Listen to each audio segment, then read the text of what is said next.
Welcome, everyone. I can see people are starting to join. I'm going to give it a minute at least so that we can make sure everybody gets in who wants to be in. I hope you had a very good break and was able to get some lunch or snack or just kind of walk around a little bit. We're glad to have you back.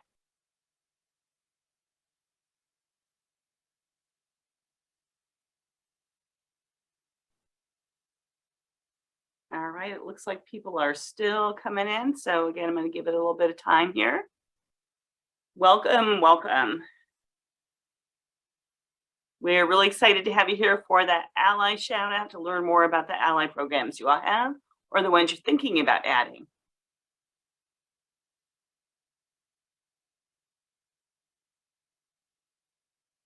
All right, I think that, yep, we've still got people joining.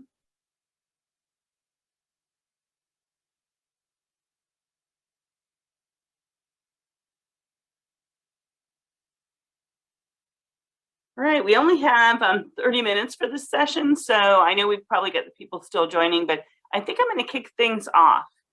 So first, as I said, welcome. My name is Teresa Wellborn, and I'm one of the research scientists with the Center for Effective Organizations at the University of Southern California, and that's the group that is part of the group hosting the event. I also am a faculty member at the University of Alabama. And in addition, I have an HR technology company that I'm CEO of called EE Pulse. So it's great to be here. I'm also the instigator of this ERG Summit. I started it in 2012, and this is the 10th year of our doing this program.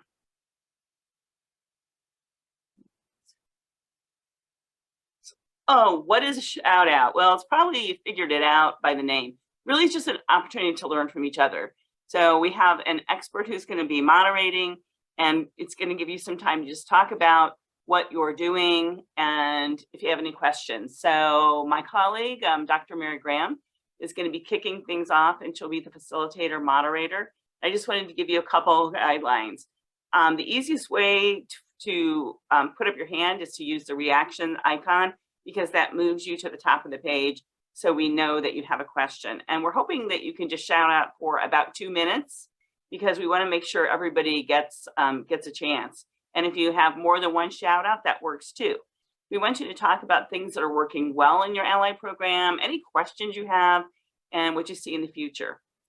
Please remember to share your name and also add your contact information in the chat if you'd like to connect with each other one-on-one. We have 30 minutes, so at 10:55 or depending what time zone you're on, Mary's going to close things off, so she has time to do a quick debrief. And I want to remind you that you can go back to the Forge platform and go into the lobby afterwards if you would like to continue your conversation. The session will be recorded, so you can come back to it. You can share it with your members or other members of your management team. And also make sure you can take notes in the workbook, which is also up on the Forge platform. You might also come up with some ideas from this to use in your innovation challenge exercise. So I am so happy to introduce Mary. She is a very well-established scholar in the field of diversity. She's done a lot of writing, a lot of research. And just if you get a chance, take a look at some of her work. She's been in the field for quite a while, and I'm really proud to say I think she would agree that we're friends.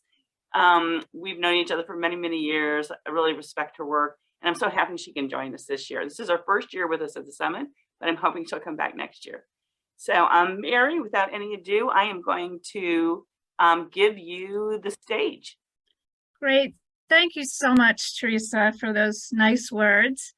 And I would call Teresa a mentor as well, and I would not be where I am in my career without her. So thank you for letting me join you today. And I'm here to kind of moderate, facilitate the session. So I wanted to just quickly share a definition that you may all be familiar with. Allyship was the 2021 word of the year by dictionary.com. And I'll just let you peruse the definition. And I loved what they added at the end. Genuine allyship does not come with special recognition. We do not get awards for confronting issues people have to live with every day. The second thing that I wanted to share just real quick to kick this off is results of a study done by the Integrating Women Leaders Foundation. They're in Indiana, and they surveyed across a number of industries. You can see they got a good amount of responses there. And what struck me was how far down allyship training was, and having an established allyship community in terms of participants being aware of participating in, or just awareness at all, compared to, say, the top one, unconscious bias training. So I just, offering that up to set the stage, but this session is yours. And I'll stop sharing. And if you want to do a shout out, yeah, just put your hand up. So Lindsay, go ahead. Yeah, that was a great platform for me. We saw that same definition early in the calendar year. We always try to do a theme at my company to focus and rally around for all of our ERGs as well as our leadership learning. And so this year, our focus was on allies take action. And so we started the year in January with a kickoff with Cherie Atchison, who is a keynote speaker. And she talked about a framework called awareness, action, and then we added accountability. So we're focused throughout the year building awareness for those people who don't know what they don't know. So when we think about unconscious bias, and the micro inequities, microaggressions that we sometimes don't see, we wanted to make sure that our leaders and our team members all had the ability to hear from those specific groups. So each month I partner with one of our ERGs to talk about what are those things that people need to be aware of for your group? And then also, what actions do you want to see them take? So in some cases, it might be as simple as adding pronouns to signatures. In other cases, it might be mentorship, right? We want you to mentor or sponsor someone because their research says you often mentor or sponsor someone who looks like you. And when senior leaders don't look like you, that's a problem. And it perpetuates, a delta between representation of groups. So we've done that throughout the year. And then midway through, our senior leaders recognized because of some of our engagement scores were quite low among certain groups, and inclusion scores particularly, we decided that it wasn't enough. And so we are doing live sessions with our most senior leaders. So all of our GMs of our 12 businesses and their direct reports, all the way up to our C-suite, are doing live sessions that are facilitated by my boss. And then we have a self-directed learning journey that people can participate. And so we're again focused on reinforcing the awareness. So understanding your context, where you come from with your different identities, as well as your privilege and power. And then how do you utilize that in the workplace to mitigate workplace biases that are quite common. And so we used a lot of the work that Lean In did, and that's been a really valuable resource. And then we're closing it out with a focus on safety. So how do you as a leader, particularly if you're a people leader, create safe spaces where people can truly build, bring their full self to work and be themselves. That was awesome. Thank you so much. Would anyone like to get inspired by Lindsay and go next? If so, just raise your hand and I'll call on you.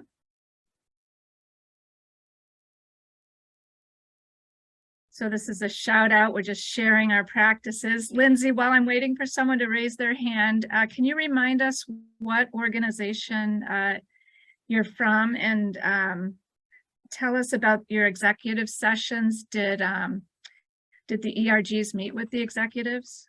Yeah, so I'm with TE Connectivity. So we're a global company. We have 70,000 employees worldwide.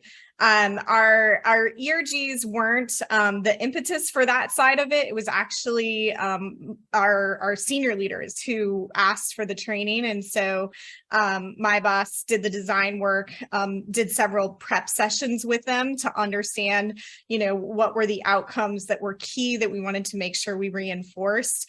And then as it's cascaded to the GM level, we had our HR leads for each business cross assigned. So that way they could facilitate for another business that they weren't actively involved with, so that the HR community could participate in it as well. So there's definitely some prep work that we wanted to make sure to understand, what are some of the things that the leaders are seeing in their particular business that's maybe not going as well as we'd like it to. So that way we can make sure those are brought up and addressed, and also to understand what lens do they have and biases, and how can they, share and do storytelling that would be impactful for their teams. Fantastic. Thank you. Kimberly. Hi, so my name is Kimberly Schwab. I work for Northwell Health, which is a large healthcare system here in New York. My role is I oversee all of operations for our ERGs. We have 11 ERGs across the health system. Something that I'm really proud of is our group expressions, which is our LGBTQIA plus employees and allies. They do a lot during the year, but for National Coming Out Day, which is October 11th, we do a system-wide initiative where we have our members set up a table at their location. We provide them with an online survey. So visitors of the hospitals, employees, and patients, if they're moving around throughout the facility, sign a pledge to ensure that we are a safe space and we support those coming out. We also use our budgets from that ERG to purchase pronoun badge holders that we distribute to all employees with their preferred pronouns. So it's an initiative I'm proud of, and it gets a lot of traction. We have about 40 sites participate. Fantastic. Thank you for sharing that. Thanks. Who else would like to share? Or if not, I get to pose a question to the group. I'll go rogue. So does anyone have some input, say, for an organization that has no ally program at all? Where to get started?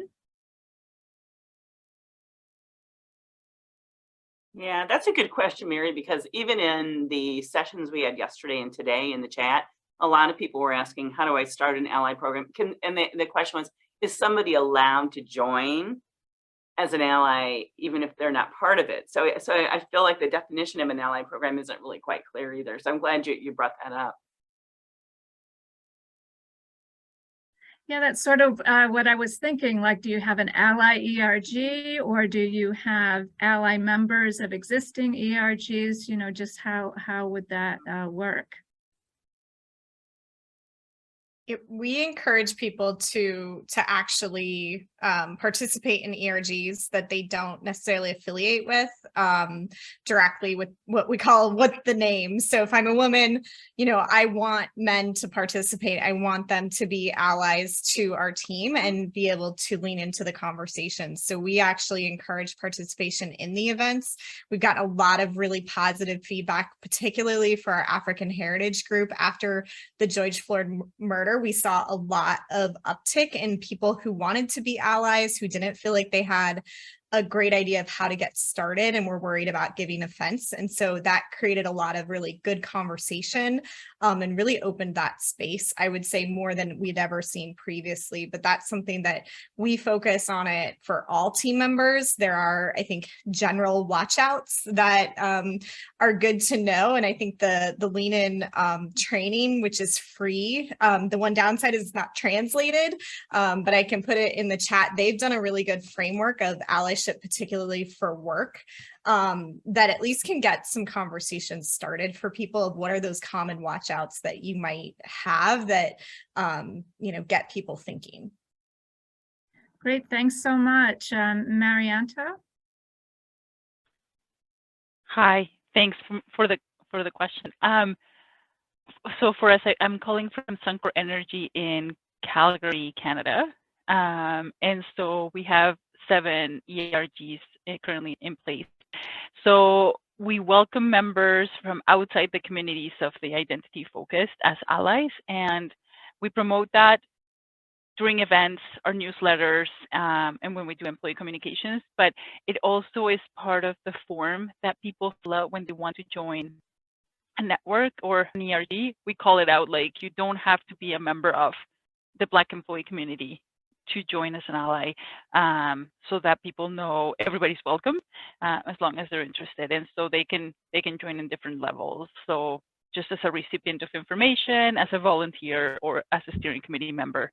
And we do interviews for that. So yeah. Very interesting. Thank you for sharing that. Vidya? Hi, thank you. My name is Vidya Ramraj. I'm the Asian ERG leader at Be the Match. Be the Match is a nonprofit that facilitates bone marrow transplants. And we have about 5 ERGs. When it comes to allyship program right now, we have an open, like what Marianto described, where everybody can join as an ally. And we also have it on our forms. We did have one instance in one of our ERGs where in a women's ERG, we had a male member who were making some comments that was not appreciated. And, we went ahead and had a private conversation with that person. So we have come across that. My question, though, I actually have a question too, is one of the comments from one of our ally members was, what if you have events or the other members who identify within that ethnic group do not feel as comfortable sharing certain things in the larger forum because allies are present. And so one of the struggles we have had is, how do we create events? And when we have members who include those who identify within that ethnic group and who are allies, how do we separate it out? And, that is not inclusivity, right? Because you go ahead and you want to host an event, but you say this is only for those identifying as Asian and Pacific Islanders. That doesn't really come off really well. So if any of you here have suggestions on how to go about that, but the neat thing was, the question was raised by an ally member. He said, hey, does it make other Asians uncomfortable to talk about certain issues because allies are also part of the group? Thank you for raising that dilemma, and I'll put it to the group. Does anyone have experience with that question? Marianto? Hi. We haven't had a similar, the way we've avoided it, so to speak, is when we're looking at an ERG starting up, we create it with members of the community, and we allow for them to have that space to have their conversations and begin to feel comfortable with one another. Once we launch the ERG and we open the doors, then we know we're ready to welcome allies into the conversation. So we do allow for that period of 6 to 12 months for the community to feel comfortable. And once they're ready to launch and say, okay, we're ready to open the doors, then we do it. And it's worked well. Yeah, CJ? Hi, everyone. We had this experience in our adaptable ERG where our allies were asking us in relation to those of us that have hidden disabilities or anxiety disorders, et cetera, what kind of questions that was okay to ask us in the confines of our ERG. And we actually wound up doing a panel where we addressed just that. We had members of our team who had physical disabilities, hidden disabilities, anxiety disorders, and we just opened it up for our population at Central Square. Fantastic. Does anyone give training for allies to sort of prepare them for the conversations and teach them to maybe not make themselves front and center, et cetera? Heidi? Yes, I was going to mention that. We did some training with PFLAG, I believe, at my former employer, and they were really effective, I felt, at addressing allyship regardless of what affinity group you may be wanting to be an ally of, just allyship in general, including respect for safe spaces, and when to speak up and when to allow the member of the community to speak up. Don't talk over the member of the community who might need to express something. So I think training programs that focus on, for lack of a better term, how to be a good ally, are actually can be really, really helpful in that regard.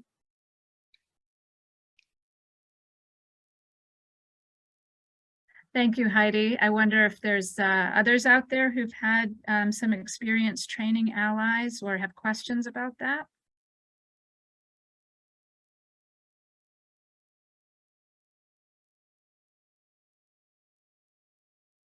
Okay, we can open it back up to a general. Okay, in the chat.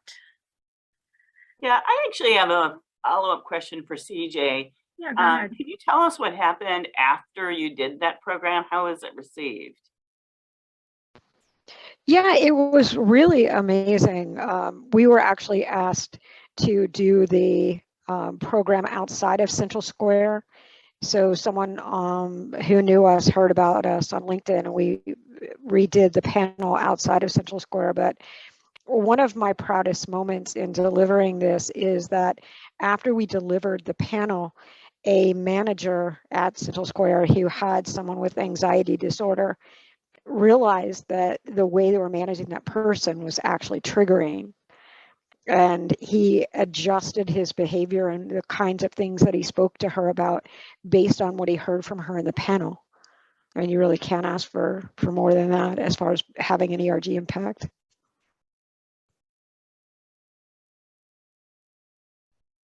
Maybe a follow-up for Heidi as well. Can you give us a sense of the content of the training for your allies? It was presented by PFLAG, the former, I think they just refer to themselves as PFLAG now versus the old Friends and Parents of Lesbians and Gays. So it's a package that they presented, and we did, I think, 3 different sessions over a number of years. So it kind of, each one built on the other, but it was very much talking about, how to be respectful. I think really that's the bottom line, is understanding how to be respectful of traditions, of the needs of others, and when to speak for them and when to let them have their own voice. Unfortunately, I don't, it's been a couple of years, so I don't really remember a lot of the details of the program, but that was the key takeaway. Yeah, that's really helpful. And I'll just call attention to a couple comments in the chat. Thank you, Melvin, who said our NOAA Pride ERG developed a straight ally toolkit and has trained outside organizations. And thanks to Stephanie, who offered, we held lunch and learn sessions where we provided 101 level education for allies, followed by a moderated Q&A session. And Melvin and Stephanie, if either of you would like to tell us a little bit more, just put your hand out. We'd love to hear it.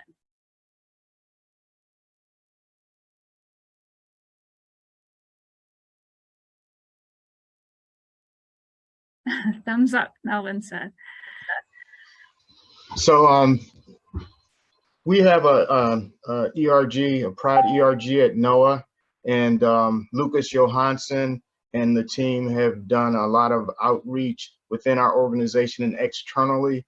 They developed a toolkit which is available in our learning management system 24/7, as well as going out and doing live trainings for different business units, and as I said, external organizations.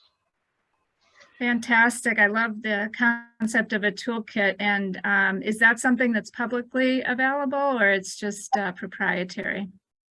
It's internal, but I'm sure we could work out something where we could share that with others.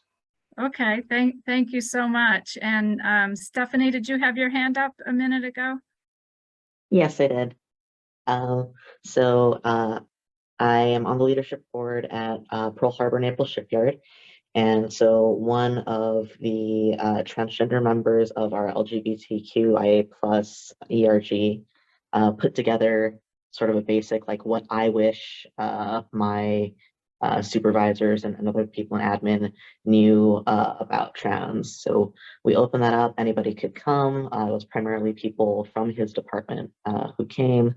But it was just sort of a basic, like a lot of people want to be supportive, but they don't even know what like transgender means on a basic level. So it's just like an introduction to what that means on a broader level, as well as what it means for this particular individual and how that's relevant to like the supervisors and how to be respectful in the workplace and ways we can support each other. And we made that available where people within the organization can request to have one of these lunch and learn sessions performed again for a specific group. Mary, I wanted to thank you. It's actually 5 minutes till already, till so we're done, and I have to hop to the next session to introduce a speaker. But at 11, we have a session with Ed Hubbard on ROI. So Mary, if you can close it out, and thank you so much for being here, everybody. This is a great topic. I'd love to do more on it after the summit. Thanks. Thank you, Teresa, and thanks to all of you for coming. I have some notes here, and selfishly, I'm kind of looking for my own university, what I could share with our Chief Diversity Officer in terms of ERGs and ally programs. So I thank you, on a personal level for sharing that. And we have a couple minutes. Would anyone like to give a quick, shout out before we end the session? All right, so it will give you enough time then to get to the session Teresa just mentioned. And once again, thank you so much for letting me join you today. Thank you. Thank you. Yep, see y'all later.